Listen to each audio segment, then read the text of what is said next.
You train for the threats you can see, but what about the ones you can't? United Diagnostic Services brings hospital grade diagnostic technology directly to first responder agencies, making early detection of cardiovascular disease and cancer more accessible than ever. UDS provides comprehensive early detection programs using advanced ultrasound, CT calcium scoring, stress echoes, and innovative blood panels to identify potential health risks long before symptoms appear. It's proactive, on site, and built specifically for those who serve. Early detection saves lives and careers. Learn more at udshealth.com. Light Touch is a non medical wellness device designed to support calm, regulation, and more restful sleep in the midst of everyday stress. For first responders and other high stress professionals, it offers a simple way to support steadier functioning, recovery, and overall well being. To learn more, check out episode 317 or visit mylighttouch.com. The views and opinions expressed by the host and guests of this show do not represent their employing agency, department, or organization. All information should be regarded as anecdotal, contextual, and educational, and should not be misinterpreted as legal or medical advice. Welcome to Blue Grit Radio, the podcast that explores making better cops for a better community. I'm your host, Eric Tung. I've been an active police officer since 2007.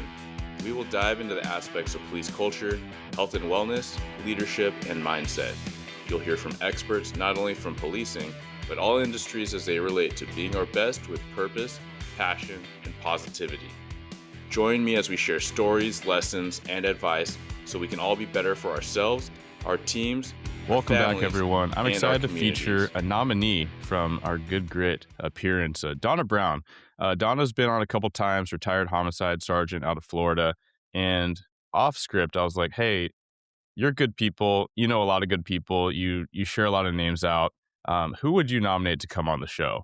And without missing a beat, she put your name at the top of the list. So today I'm welcoming Jason Harney. Jason, thanks so much for joining me. Well, hey, that is a very much a true honor, Eric. I'm happy to be here with you to talk about police work and the mission that we do each day. And yeah, thanks to Donna Brown, she is truly good people as well. Yeah, it means a lot coming from her. So I'm glad you accept that compliment from her. And yeah, it's a pleasure to learn more about you and your work. We're going to focus it in first on your policing career, and then we're gonna bridge to what you're doing now as a filmmaker, on a lot of these policing themes and intricacies, everything from training and defensive tactics and force to mental health awareness and peer support and the family dynamics. So uh, all prongs very relevant to this show. So without further, I want to just ask if you can introduce yourself, tell us a little bit about you and your career in policing. Sure. As you said, my name's Jason Harney, and I. It's funny when I talk about the police career, it's something that is now so far in the rearview mirror that it's not as it's something that I'll certainly never regret or anything like that. I was honored to have that career. I spent 25 years with the Las Vegas Metropolitan Police Department, hired on in 1991. So, the era of police work has clearly changed, and evolved over time. I've been retired now for 11 years. So you look back and you think, wow, what a career. But then you're fortunate to retire young. And for me, there was always going to be a second career. There had to be. Yeah, I'm just one of those people that kind of believes that policing is to an extent a young person's game. And the longer you're in the career, especially when you don't need to be, you're putting yourself in a position where the damage worsens. A lot of the things we'll probably talk about here in the next hour. So, yeah, for me, I had a really great career. A lot of it focused on police training.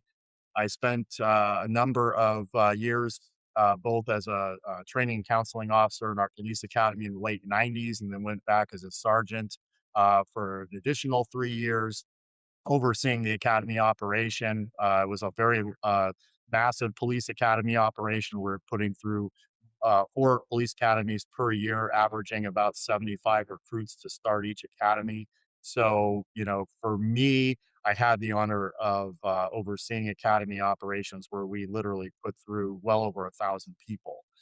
And that's always a great feeling knowing that they're on the streets of Las Vegas serving, to make myself feel really old, one of my classes, which was, Academy class, 3 of 2006, I was just talking to one of them the other day, and guess what? They're having their 20-year anniversary, which is just blows my mind because when I retired back at the beginning of 2015, you had, these guys were still relatively new and didn't even have 10 years on yet. So, Yeah. yeah, time flies, but yeah, that's basically me, in terms of the law enforcement career. Worked, all of the everyone always says, "Wow, you worked in Las Vegas. That must have been really cool." And it was the '90s on the Las Vegas Strip. Was a different time. Most of the buildings that we went in and out of are have now been imploded and replaced with other mega resorts. So Hmm. everything just kind of changes over time. But yeah, it was a great career, and I certainly, to this day, encourage people to look into law enforcement as a very good option, a very honorable option to as a way to serve your community. Yeah. Yeah, no, thank you so much for that crash course, and I think even in policing, when people meet somebody from Las Vegas or Las Vegas Metro, you start to think about the circus that is known as Las Vegas, for those that vacation or those that just watch from afar. Um, are there any stories or just incidents? I don't mean to take you down, like, war story path, but anything that you just think about here and there or revisit with a colleague and just puts a big grin on your face? Well, it's not so much just about one story because there are quite literally so many, and I'm sure you could talk to somebody that works for any other major agency. At the time I worked there, there were 5,800 employees. I have no doubt it has since grown in the last 11 years, but at the time it was the seventh largest department in the country, and so right up there with something like an NYPD, an LAPD, and I'm sure if you talk to any police officer veteran from those agencies or similarly sized agencies, you're certainly going to get your share of stories, but it, it's quite literally every single day. You would log on to say in my early years, I was working graveyard on the Las Vegas Strip, so man, you just never knew what you were gonna get. There were all sorts of things going on inside of the hotels, people that were obviously the whole drunk and disorderly thing and fights and dealing with juvenile related issues. But then outside, you had prostitution, you had, drug dealing, and if you're familiar with the Las Vegas Strip, the areas that kind of surround it in a big circle are kind of seedy areas. They're like low rent apartment neighborhoods at the time that didn't have the very best of our communities living there. So, in other words, calls every night. So you would make stops on people based on calls or doing proactive work, and of course, you're in a foot pursuit. And this would happen practically every shift, and each one of them kind of makes you think about, you know, wow, this is really what I'm doing. I'm this young 20 something kid, and here I am. I don't know. You kinda think, when you're new, you're saving the world kind of thing. So, yeah, I look back on it fondly. I really can't narrow it down to one story, but, when I'm back in Vegas, visiting some of my, former colleagues, which I always try to do when we get back home, a couple times a year, we'll reminisce, but it's never about really just one thing. It's more about the overall experience. I think that's what happens the further you move away from the Mm. police career. It's kind of like never about the one thing. It's more about the body of work, if that makes sense. Yeah, absolutely. And I'm decently removed and I know a lot of listeners would recognize I'm very removed in middle management. But it is funny when I get together with older colleagues that we worked our squad together. We work nights together and some of them are out of policing and some of them are still in but working different things. And yeah, we I think it is the vibe. Like sometimes people remember a story and then it kind of brings this up. Like I almost have like a fragment of it, but then they tell it in such vivid detail and it takes you back. Um, but I do remember too, when I was a early 20-year-old and thinking pretty quickly the first couple weeks, I was like, man, I guess like the Jerry Springer stuff is real. Like there are people that live and like, fight like this. Cause growing up, you're almost like, is this real? Is it all scripted? And a lot of times you can believe it's not. And so, not to disparage it, but that's the real world for some people. No doubt about it. Yeah, and I mean, I think that's something that we all have in common when you kind of look back on some of the things that you did. I try not to take that for granted because it was certainly an experience that not a lot of people are fortunate enough to have. And on the unfortunate side, as I'm sure you do as well, I know a lot of people that didn't make it through their entire career for one reason or another. Injured in the line of duty, they could have been fired for some type of malfeasance or policy violation. So maybe they just decided it wasn't for them, or they had some type of a family issue. I mean, there's so many different factors that make it very difficult to make it through an entire police career unscathed. I think we all carry some level of wounds from that, and I think how you deal with that in retirement is a whole topic in and of itself. Yeah, I think that's accurate, right? We talk about hypervigilance, and there's so many different layers of it. And I was even telling a couple of my patrol guys, like, how being removed and then going back to a call, um, basically, like, I'd been off the street for a little bit, but I went to like a more high risk felony stop, and I was with a bunch of really new officers, and these were kind of COVID hires, so the pace that they were used to is a bit different than what many of us came up in.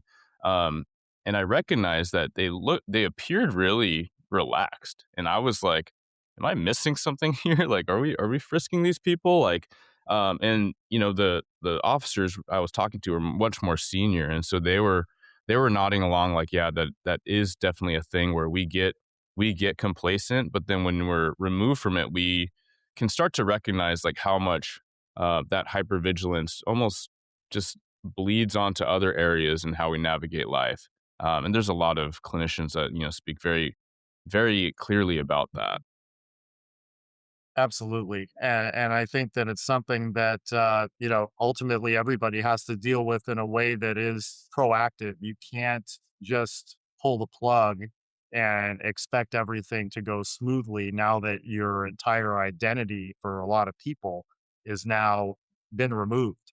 I mean, when we could talk about films a little bit later, I did a film where one of the main stories was about a gentleman who actually he was on the, New York State Police, but was assigned for 15 years of that to a DEA task force undercover, in New York, and his job was basically to play, a cartel hitman.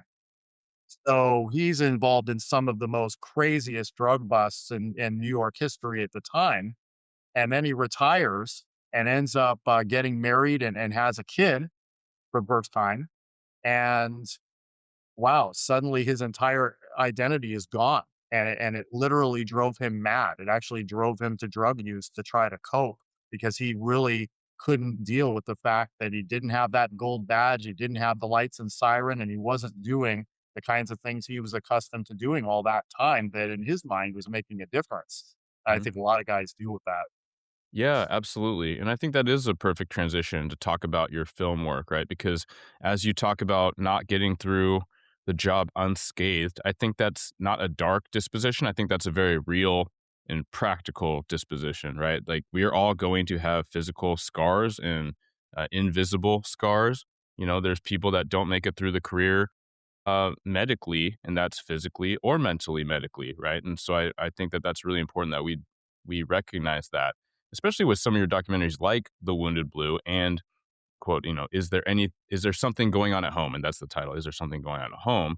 To talk about behind the scenes, off duty, at home, those dynamics. And so maybe I'll start by asking what prompted this passion and this drive and this move into full on documentarian in your retirement.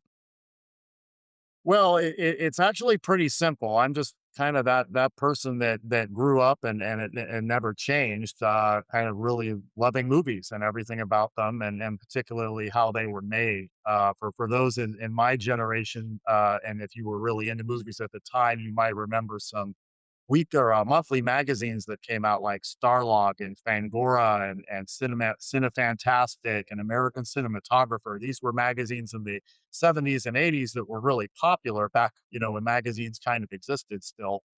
And as a kid, I couldn't wait for those magazines to come out because what they did is they kind of pulled back the curtain and showed you how a lot of these films like Star Wars and Close Encounters and Jaws and all those were made. So yeah, I just became a very much a student of film. So when you fast forward into my police career, in my mind, knowing that, at the time we were working 25 and out in Las Vegas. So it, I didn't, I started when I was really young. So you knew that I wasn't going to be really that old and I'm going to have something to do with my life. So very early on, I started training in filmmaking and got to a certain point about midway through my career where I created my production company today, Lightning Digital Entertainment. But that was on a part time basis. I mean, don't get me wrong, I took my police career very seriously. So these were very small projects that I was doing at the time, and I also did a lot of work for our department as well. With the thought that when I retired, I would just jump into it full time, and my goal was always to make feature films.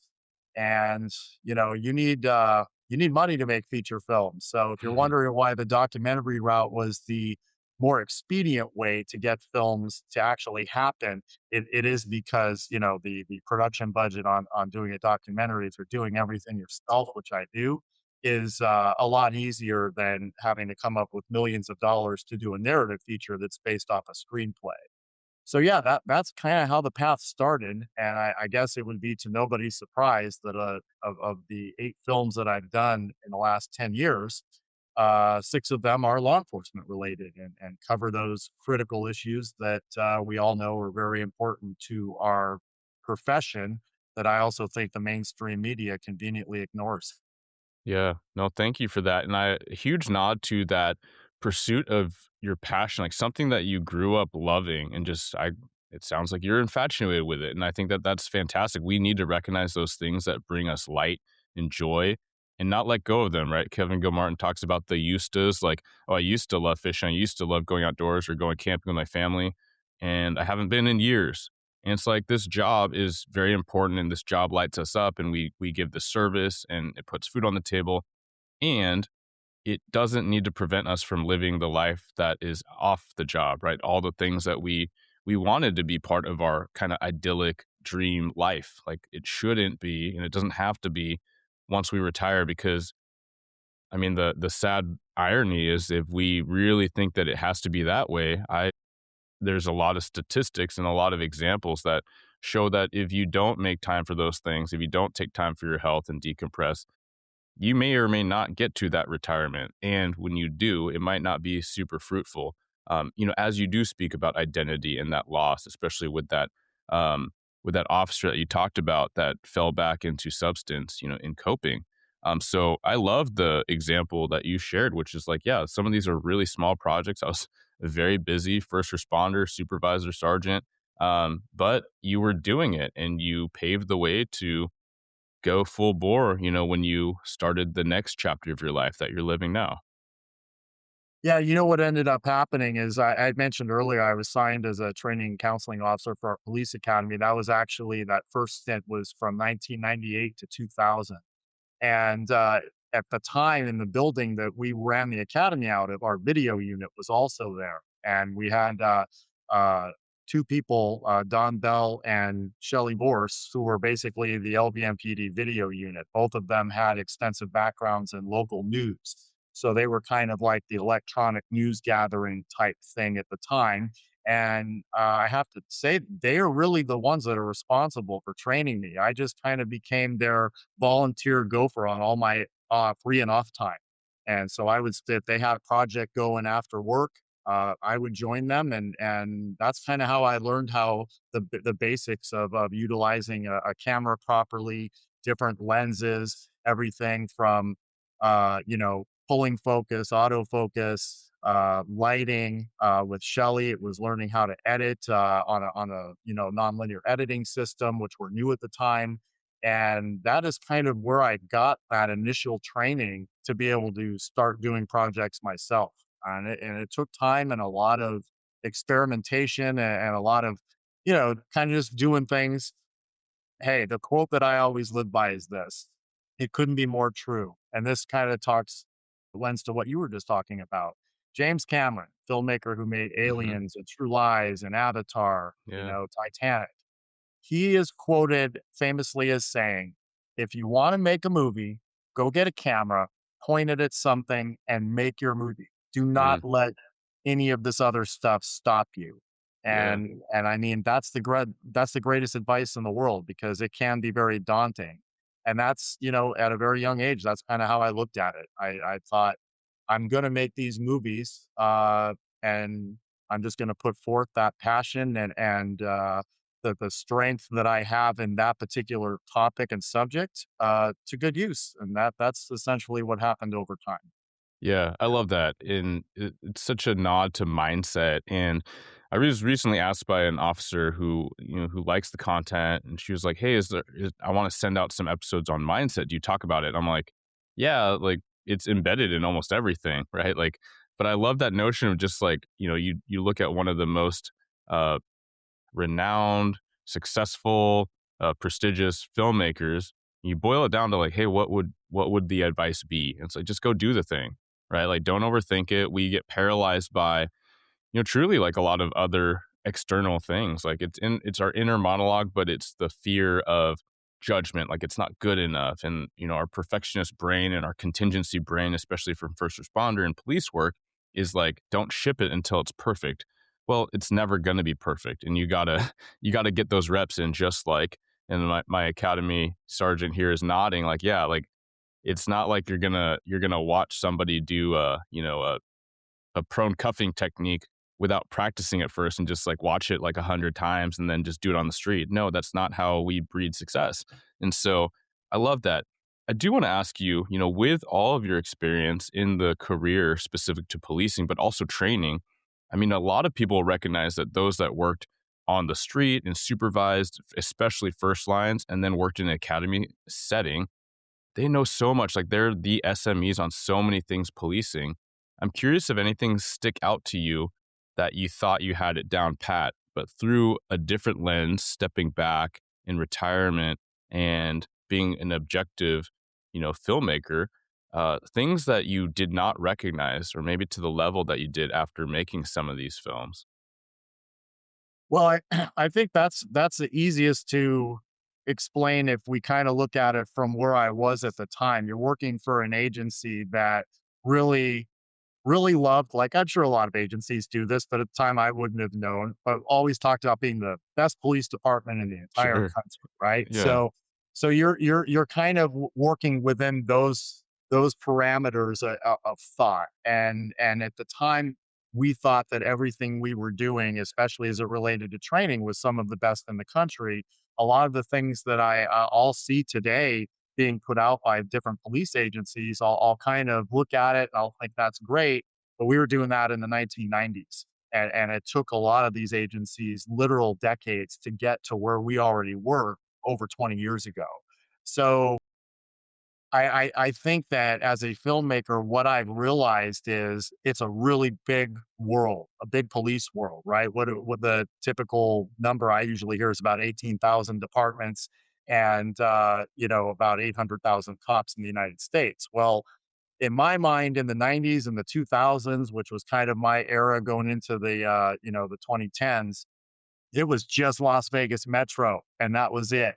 But when you become a filmmaker and you have the opportunity to travel around the country to all these different departments, what you do find out, of course, not surprisingly, is we all speak the same language, but we all have the same problems. Whether it's Hmm. a small 50-person department or it's a very large department, doesn't matter. Everybody is dealing with the exact same training issues, just on smaller or larger scales. It just kind of depends. And I think that's really what you realize. You find yourself kind of in a vacuum when you're working for a large agency and everything is about that agency when it really shouldn't be. Because these days, I'm always wondering why we can't, as a profession, work together and standardize a lot of these things so that, Mm, you know, if you're an officer in one department and you do that felony stuff you were talking about and you see the prone handcuffing technique, well, you know that prone handcuffing technique because it doesn't matter if you work in Florida or California, you're doing the same one. Why should yeah. it be different? But yet ego and bureaucracy comes into play and everybody's got to do something different because they have to put their stamp on it. Hmm. Yeah, and I'm smirking because there's a few things that you said that I fully agree with, and one thing that I'll nudge to a positive note is, yes, our problems are not unique. No department is like specifically like a unicorn. Everyone has kind of these same archetypes, like they deal with the same things. You have the people that are high performers, you have the people that are low performers, you have the people that are unmotivated, you have the supervisor that's apathetic. Like, these are not unique, and so by recognizing that, I think that what it leads me to think about is some of the best training, kind of when you get different cops in a room from different agencies. A lot of times, no offense to the curriculum is the facilitator, but a lot of times you learn so much by just talking to the person down, down the table from you, or having these really dynamic group forums. I think that's one of the most powerful things about technology today is you can build a cohort and you can participate in training, and you can go to, some of these leadership courses where you meet people from all over the region or even, different states, and you hear that these problems are the same, and yet from the group you can learn about real-time solutions, strategies, and resources that people are really great about sharing with each other, right? And so I do love that same teamness that you nudge toward. And just like any other region, like all regions, there's some agency that does think that they're the bee's knees and they don't quote unquote play nice with others. So I think that this is a great nudge and challenge to push on that, right? So if you are of an agency where you don't really know your colleagues next door, and when they show up at a stop, you're like, man, I'd just be better off if they left. Like, look for opportunities to train across borders and bring people together and work some of these regional problems, right? Because crime doesn't just stop at your city border. It's certainly regional. Absolutely, and very well said, and I think that it just really comes down to teamwork, working together, sharing ideas. I will say that you mentioned one word, technology, and in my era, that was not as prevalent as it is today. And I feel as though if I was still in the game and I was working in some capacity and training in any police department, that would be one thing I would seek out is people in my position in other agencies and have some type of a regular, even if it was like once a month, roundtable on the issues we're seeing in scenario based training and new tools that are coming into play because today they're coming on the market rapidly. Back, in my time, we had what was called a hitman suit, and until one day we got a visit from a guy named Tony Blauer, who you Mhm. may know created the Spear Yeah, he's system. been on the show. Mhm. That's awesome. Yes, he was in my film Wristlock, and for good reason. The man is a legend, and he comes and visits our academy in the early 2000s because he's touting a new product called the High Gear suit. And after getting to demo those, I was a sergeant at the time. We bought one for every single instructor in their size, and it totally changed what we were able to do. But wouldn't it have been nice if I could have been on some type of a weekly meeting with my counterparts at different agencies and shared that knowledge that, hey, we're working with this new suit. But at the time, the technology just wasn't there for that kind of thing to happen. Yeah. Yeah, absolutely. And yeah, that's just like an awareness piece. And you're right. There are so many vendors and tech coming out, and it becomes dizzying just like any other content. And so even as police leaders and administrators that are trying to find the best tools for their people, yeah, it's a lot to sift through. So any way that you can learn who has tried this thing or who has recognized what the capabilities are. You have this tech, you have that software platform, what's actually working, because a lot of us are trying things, and it's really helpful just to talk, right? I remember this old school sergeant when I was newer, retired many years ago, but he used to say, when cops talk, bad guys to go to jail. And I think you could just recognize when cops talk, we find solutions, because we have a lot of collective brain power when we actually just coordinate just a tiny bit. Absolutely, and that's again, what it's really all about is that collaboration. And today, I would imagine that training officers in that position have that ability, and I hope that they're taking advantage of it. Yeah, absolutely. With your documentaries, when you started, did you have a goal or maybe a guess as to who the primary audience would be? Would it be those in policing? Would it be to show those outside of policing what all this stuff is really about? Well, it's a little a bit of both. When you talk about audience in this day and age, especially, that's incredibly important to identify who your audience is going to be. You really have to know that going in. In other words, who's going to want to watch this? Because I mean, producing one of these films for me is literally a year out of my life. So if I make that commitment, then it's going to have to be something that it's all encompassing with effort and the money that goes into it and the time. I better know who's going to sit down and watch this film. So I think early on, I just wanted to make a film. I wanted to get my first feature under my belt, and it actually wasn't law enforcement related. My first film that came out in 2016 was called "The Basketball Family," and it was about a high school coach in Las Vegas who was coaching a varsity team, but he had an interesting pedigree. He was a retired NBA player and he was an All American at Purdue, drafted in the first round in the early 80s. And I wanted to see, based on somebody who didn't have that level of pedigree, what is it that he's telling him in the timeouts? What's he telling him in the locker room? How does that experience that you typically wouldn't see at the high school level coaching translating to these young men? And so I followed them for the entire season, all the way through the playoffs, and it was a great experience. But what it gave me is the ability to, play in that world, but the stakes weren't as high. It's something you really couldn't screw up because you're just telling the story, the journey of this team, right? Well, now you get into the police work side. Well, hey, the stakes couldn't be higher. You have to be accurate with everything you're saying and Yeah. understand that there's always going to be scrutiny coming. So, yeah, identifying your audience is huge. For me, it's going to go well beyond just, say, the police officers in the United States. For me, it has to be looked at more like a worldwide type thing because you're always going to have curiosity from the mainstream on these topics as well. So I have to look at it from a lot of different angles. Yeah, no, that's fair. Thanks for diving into that. I want to try something. It's a little bit of a quick fire. So far, I will say at least 90% of people that we do the quick fire, they cheat and they don't do the quick fire. They basically answer with a short paragraph or longer, and it's fun. They usually apologize, but um, are you down to try this out? Sure. So you just want short, concise answers. Shortish answers, yeah. So like words, phrases, and we'll just fire it off. I'll try to start a little easier for you. Okay. All right, here we go, Jason. So, uh, favorite film? Aliens. I have a guess on this next one. Favorite filmmaker?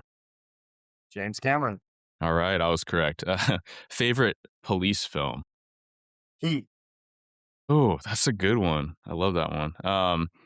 Do you have a favorite actor? I would say I don't think I could narrow it down to just one, but I'm a big fan of like De Niro, Pacino, most of that era of actors, Harrison Ford, that Classic. have been in all of those films that you could probably imagine that I grew up. Yeah, I appreciate that. I grew up on those films. You grew up as an adult, I think, with those films. But yeah, so iconic in both ways. Do you have a favorite police show, like fictional? Like as in a television show? Yeah. Oh, I hope I don't take too many hits on this one, but I'm gonna have to say The Shield. Ooh, okay. Yeah, that's a common favorite. I'm gonna probably take some hits because I haven't watched it. Yeah, mine are The Wire and Southland being the ones that stick out for me. I would say The Wire would be the second one, but I mean, as far as The Shield goes, I mean, you're talking about the cops in the show are anti-heroes. So Mhm. that's where you Yeah. kinda it hits on that because they're not on the right side of the law all the time. Yeah. Yeah, absolutely. Okay. W Storytelling or cinematography? Storytelling, always. I love it. All right. So now we're gonna go to a bit of just like your policing experience, recognizing as I told you, there's a huge listener demographic in this show, but drawing from all of your experience, as well as what you've learned in producing and making these films, what advice would you give to those that are looking at the profession, those looking to come in? I would say come in with an open mind because in the it depends on what your life experience is when you start the career. You're obviously coming from a community that is going to inevitably involve dealing with communities you may not have dealt with in your entire life. So it's Hmm. incredibly important to learn to listen, and it's important to come in with an open mind so that you can absorb things and learn to be empathetic of other people's situations, even though it might be completely foreign to your own. That's incredibly huge, I think, when you're young, because you're young and still maturing. You start out when you're 21 years old, like I did, you still have a lot of growing up to do. And I think the best thing to do again is to be a good listener from the people who've already done it and experienced it, and from the people in your own community who are going to expect only the best service from you each and every day. I love that. I would even promote that idea at different phases in your career, right? Because just as you learn more, you think you know it, but then to challenge yourself and be like, wait, why is that? And to stay curious, as we talk a lot about on this show. I feel like the more I learn, the less I know, and so sometimes that's jarring, but at the same time, it can be empowering. Okay, how about for a rookie? So somebody, in their first 5 years, they're getting their feet wet and they're learning to do the thing. I think the hardest part about when you're new in that first 5 years is you really wanna become known as a veteran and not a rookie. So it's Hmm. not gonna be long before you're starting to tell suspects with 3 years on, "I've been doing this job a long time," when in reality, 3 years isn't really a long time. So again, keeping an open mind and understanding that the odds are fairly decent that every call you go on is gonna be different in some way than any call you've ever handled before. Over time, you will start to build a foundation that is going to help you handle most of the things that you will encounter. But like you said, in that whole stay curious thought, you're always going to encounter things that are going to baffle you 20 years down the road. And so that's where you just have to take that experience level, apply what you know, and put in the best performance you can. With the stakes couldn't even be higher. It depends on what kind of a call is. But yeah, for that first 5 years, I think that's the hard part because you really want to transition into becoming a veteran cop. You have to understand there's so much to learn and you will never know it all. Yeah. Yeah, I appreciate that. How about for I'll say it broadly, like quote unquote mid career, but let's just say like 8-ish years to 20 years. So maybe you're wearing a different hat. Maybe you feel like you're spinning your wheels. What would you tell those folks? I think it really depends on my police department. One of the really good things about working for a large agency is you could quite literally every 2 or 3 years change jobs and do something completely different, and I would highly encourage that. Now, I understand on smaller agencies, you're gonna be in patrol for a really, really long time, and promotional opportunities are not there, unless somebody retires typically. But on a large agency, that's not the case. So I would say, man, soak it all in that first 5 to 10 years of your career. Get 3 or 4 assignments under your belt. The leaders of my agency used to impress upon us when we were young that you have to learn how the department works. Everybody can always look at the chief and the sheriff and talk about how they whether they agree or disagree with the decisions that are being made, but they never really do understand the big picture.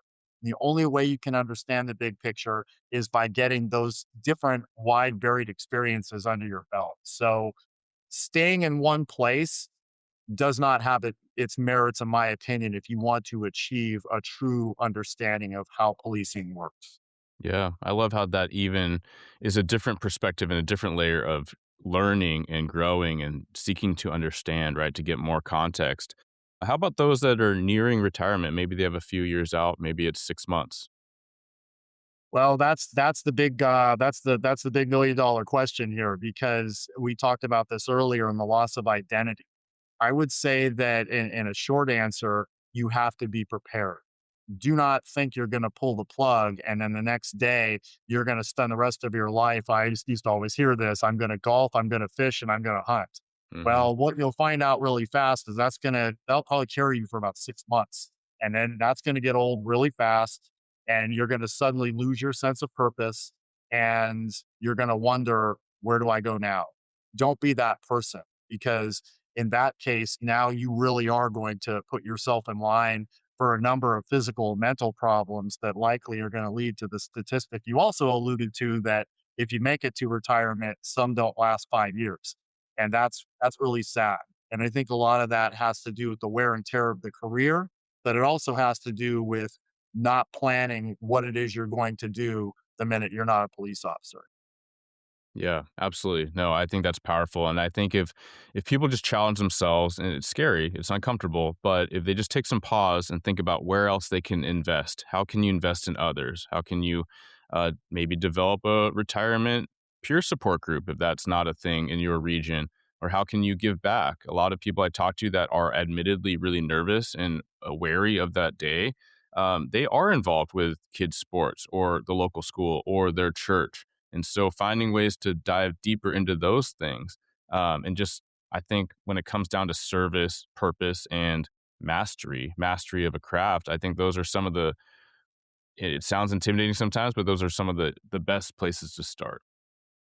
Yeah, I think so, and there are so many different ways that you can contribute to the profession after you retire, but there you don't have to feel you have to make that contribution. You've already given enough, so there are other avenues you can do with a second career. Now, I'm that maybe that unique case that has found a way to do both. Okay, but that's not necessarily what has to happen. You know, we had talked about the Wounded Blue and Randy Sutton's group, and if you talk to a lot of his peer support advocates, they'll tell you that they got hurt and had to retire early and completely lost their sense of purpose. But as being a peer support advocate and continuing to talk to police officers and showing them that they're not alone in the situations they're finding themselves in, now they are still contributing in their mind. And that is also powerful for them because it gives them purpose that they never thought they were going to have again.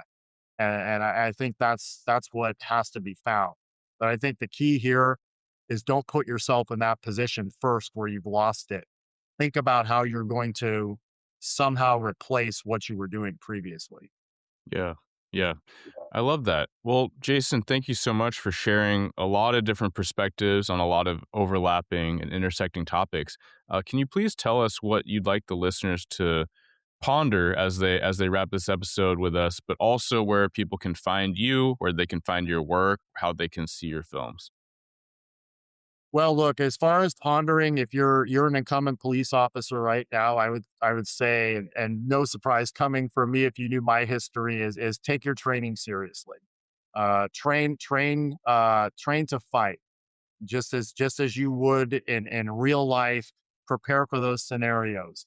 Don't spend your career eating junk food and fast food and allowing your body to be unrecognizable from your academy days. Try to keep a normal height to waist ratio throughout your entire career.